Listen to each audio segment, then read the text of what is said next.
ಭಾ ಭಾ ಭಾ ಭಯ ಭಕ್ತಿ ಬಹುಮಾನ ಅನ್ನೋದು ಇದರ ಅರ್ಥ.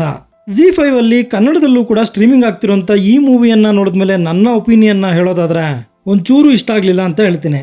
ಕಳೆದ ತಿಂಗಳು ಮಲಯಾಳಂ ಭಾಷೆಯಲ್ಲಿ ರಿಲೀಸ್ ಆದಂತ ಈ ಸಿನಿಮಾ ಮಿಶ್ರ ಪ್ರತಿಕ್ರಿಯೆಯನ್ನ ಪಡ್ಕೊಂಡು ಫ್ಲಾಪ್ ಆಗಿರುತ್ತೆ. ನಮ್ಮ ಜಾಕಿ ಭಾವನ ಅವರ ಕೇಸಲ್ಲಿ ಫೇಮಸ್ ಆಗಿದ್ರಲ್ಲ ದಿಲೀಪ್ ಅವರೇ ಈ ಸಿನಿಮಾದ ಹೀರೋ. ಮೋಹನ್ ಲಾಲ್ ಅವರು ಕೂಡ ಒಂದು ಸಣ್ಣ ಕ್ಯಾಮಿಯೋದಲ್ಲಿ ನಟಿಸಿರ್ತಾರೆ. ಇದರ ಕಥೆಯ ಒಳಗಡೆ ಹೋಗೋದಾದ್ರೆ ಒಂದು ತುಂಬಿದ ಸಭೆಯಲ್ಲಿ ಸಿಎಂ ನ ಒಬ್ಬ ಕಾಮನ್ ಮ್ಯಾನ್ ಕಿಡ್ನಾಪ್ ಮಾಡ್ತಾನೆ. ಇದಕ್ಕೆ ಕಾರಣ ಏನು ಹಾಗೂ ಕಡೆಗೆ ಏನಾಯ್ತು ಅನ್ನೋದೇ ಇದರ ಸ್ಟೋರಿ. ಸಿನಿಮಾದ ಬಿಗಿನಿಂಗ್ ನಲ್ಲೇ ನೋ ಲಾಜಿಕ್ ಓನ್ಲಿ ಮ್ಯಾಡ್ನೆಸ್ ಅಂತ ತೋರಿಸ್ತಾರೆ.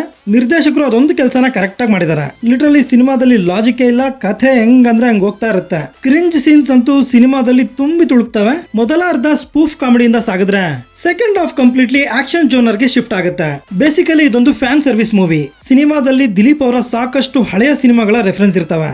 ನಿರ್ದೇಶಕರು ಮೋಹನ್ ಲಾಲ್ ಅವ್ರನ್ನು ಕೂಡ ಕರೆಕ್ಟ್ ಆಗಿ ಬಳಸ್ಕೊಂಡಿಲ್ಲ. ಸಿನಿಮಾದಲ್ಲಿ ಸಾಂಗ್ಸ್ ಹಾಗೂ ಫೈಟ್ಸ್ ಅಲ್ಲಿ ಇವರು ಇದ್ರೂ ಕೂಡ ಹೆಚ್ಚಿನ ಇಂಪ್ಯಾಕ್ಟ್ ಅನ್ನೇನು ಕ್ರಿಯೇಟ್ ಮಾಡಲಿಲ್ಲ. ಇದೊಂದು ಆಕ್ಷನ್ ಕಾಮಿಡಿ ಮೂವಿ ಆಗಿದ್ರು ಕೂಡ ಸಿನಿಮಾ ನನ್ನೆಲ್ಲೂ ನಗಿಸ್ಲಿಲ್ಲ.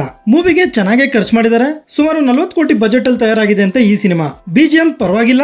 ಸಿನಿಮಾದಲ್ಲಿ ತುಂಬಾ ಜನ ನೋನ್ ಆಕ್ಟರ್ಸ್ ನಟಿಸಿದ್ದಾರೆ. ಇದರಲ್ಲಿ ಯಾವುದೇ ರೀತಿಯ ಅಡಲ್ಟ್ ಕಂಟೆಂಟ್ ಇಲ್ಲ. ಆರಾಮಾಗಿ ಫ್ಯಾಮಿಲಿ ಜೊತೆ ನೋಡಬಹುದು. ಸೊ ಬಾಟಮ್ ಲೈನ್ ಏನಂದ್ರೆ ಕನ್ನಡದಲ್ಲಿ ಅವೈಲೇಬಲ್ ಇದೆ ಅಂತ ಸುಮ್ಮನೆ ಈ ತರದ ಕ್ರಿಂಜ್ ಸಿನಿಮಾಗಳನ್ನ ನೋಡಿ ನಿಮ್ಮ ಸಮಯ ಹಾಳಾಗೋದು ಬೇಡ ಅನ್ನೋದು ನನ್ನ ಅನಿಸಿಕೆ. ಸೊ ಇದಾಗಿರುತ್ತೆ ಭಾ ಭಾ ಭಾ ಸಿನಿಮಾದ ಬಗೆಗಿನ ನನ್ನ ಒಂದು ಒಪಿನಿಯನ್. ಈ ವಿಡಿಯೋ ನಿಮ್ಗೆ ಇಷ್ಟ ಆಗಿದ್ರೆ ಒಂದು ಲೈಕ್ ಕೊಟ್ಟು ನನ್ನ ಚಾನೆಲ್ ನ ಸಬ್ಸ್ಕ್ರೈಬ್ ಮಾಡ್ಕೊಳ್ಳಿ. Thank you.